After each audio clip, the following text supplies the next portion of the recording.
Hello MPPSC aspirant, स्वागत है आप सभी का अपने यूट्यूब चैनल एमपीपीएससी वाले में।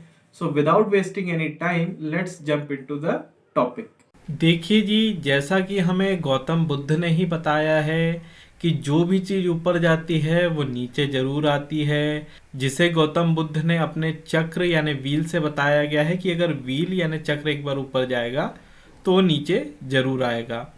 तो बुद्ध धर्म के जन्म के बाद इसका बहुत प्रचार और प्रसार हुआ। बुद्ध धर्म का फैलाव बहुत सारी जगहों पे हुआ। ये एशिया का एक बहुत बड़ा रिलीजन है और इसे इतिहास के महानतम राजा यानी अशोक ने भी अपनाया था। तो एक समय बुद्ध धर्म लगभग आधा एशिया का धर्म हुआ करता था, लेकिन बुद्ध धर्म में कुछ बदलाव हुए जिसके कारण बुद्ध धर्म धीरे धीरे कमज़ोर और डिक्लाइन होते गया। तो हम पढ़ते हैं बुद्ध धर्म में अलग अलग शाखाएं, अलग अलग ब्रांचेस कैसे उत्पन्न हुई। After the fourth Buddhist council in first century AD it was divided into Hinayana and Mahayana. देखिए जी, जब चौथी बौद्धिस्ट काउंसिल हुई थी कश्मीर में पहली शताब्दी के आसपास, तो उसमें जो बुद्ध धर्म था ये दो शाखाओं में विभाजित हो गया। एक शाखा का नाम था हीनयाना, एक शाखा का नाम था महायाना। और कुछ समय के बाद एक तीसरी शाखा भी बुद्ध धर्म में देखी गई जिसे वज्रयाना कहा जाता है। अब हम कुछ सिद्धांत पढ़ेंगे कि हीनयाना, महायाना और वज्रयाना के क्या क्या सिद्धांत थे जो इन तीनों शाखाओं को एक दूसरे से अलग करते थे। हम चालू करेंगे हीनयाना के साथ। Hinayana it's followers believes in original teaching of Buddha. Hinayana को जो भी लोग मानते हैं, जो भी बुद्ध धर्म में हीनयान शाखा से संबंध रखते हैं, वो जो बुद्ध यानी गौतम बुद्ध की जो ओरिजिनल टीचिंग थी यानी जो शब्द थे गौतम बुद्ध के, उसके साथ चला करते हैं, उसको ही बुद्ध धर्म माना करते हैं। यानी बुद्ध के जो भी उपदेश थे उसको बहुत ही कड़े ढंग से फॉलो किया करते हैं हीनयाना ब्रांच के लोग। They did not believe in ideal worship. और हीनयाना शाखा के जो मानने वाले लोग होते हैं वो आइडियल वर्शिप यानी मूर्ति पूजा में बिल्कुल भरोसा नहीं करते हैं। They sought individual salvation through self discipline and meditation.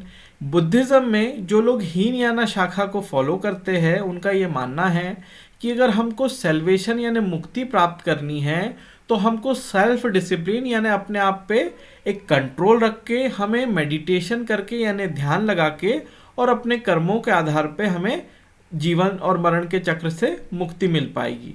ऐसा मानना है हीनयाना धर्म के जो फॉलोअर्स हैं उन लोगों का। They used Pali language. और जो हीनयाना धर्म के फॉलोअर्स है या जो हीनयाना ब्रांच के फॉलोअर्स हैं, इनका ये मानना है कि हमें बुद्ध द्वारा सिखाई गई भाषा जो कि पाली भाषा है उसी भाषा में अपने आचरण करने चाहिए और उसी भाषा में अपने बुद्धिस्ट मंत्रों का उच्चारण करना चाहिए। Hinayana place great emphasis on the doctrine of Karma. और जितने भी हीनयाना शाखा को मानने वाले लोग हैं ये लोग कर्मों पे बहुत ज़्यादा बल दिया करते हैं कि अगर हमारे अच्छे कर्म होंगे, हमारे सदकर्म होंगे तो ही हमें इस जीवन और मरण के चक्र से मुक्ति मिल पाएगी और हम बुद्ध के मार्ग पे आगे बढ़ पाएंगे। हीनयाना के बाद आती है महायान शाखा। महायान शाखा के कुछ सिद्धांत हम पढ़ेंगे जिससे हमें पता चलेगा हीनयाना और महायाना शाखा के बीच में क्या मेजर डिफरेंसेस है। They believed in the spirit of Buddhism. Mahayana शाखा के लोग जो बुद्ध की स्पिरिट होती थी यानी बुद्ध की जो आत्मा होती थी उसको फॉलो किया करते हैं। इनका ये मानना है कि बुद्ध की टीचिंग से ज़्यादा यानी बुद्ध की शिक्षा से ज़्यादा बुद्ध धर्म की जो मूल बातें हैं हमें उन पर गौर करना चाहिए और उन पे चलना चाहिए। ये मानना है महायान शाखा के लोगों का।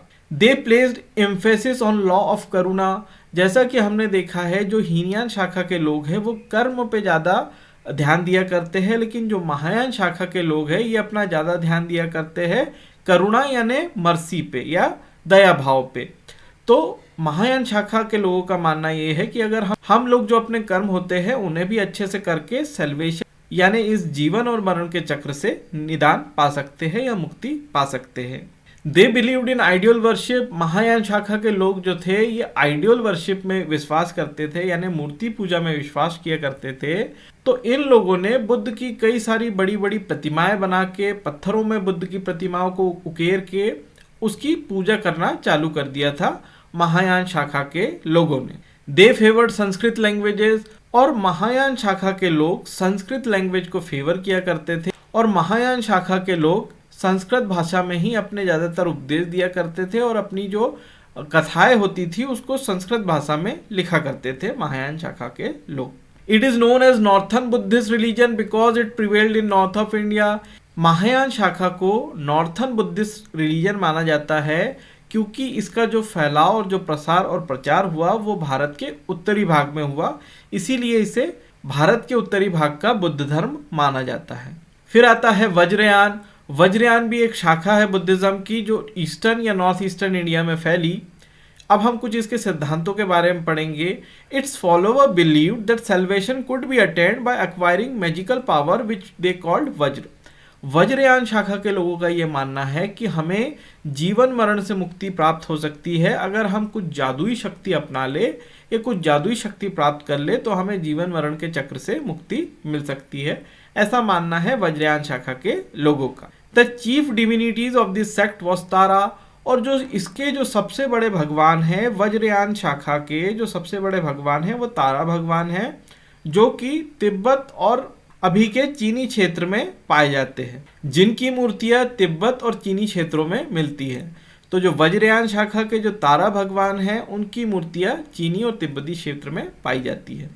It became popular in eastern India, और ये भारत के पूर्वी भाग में प्रसारित हुआ और इसका प्रसार भारत के पूर्वी भाग में हुआ।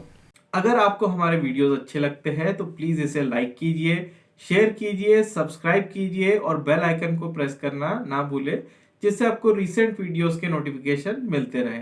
Thanks for watching.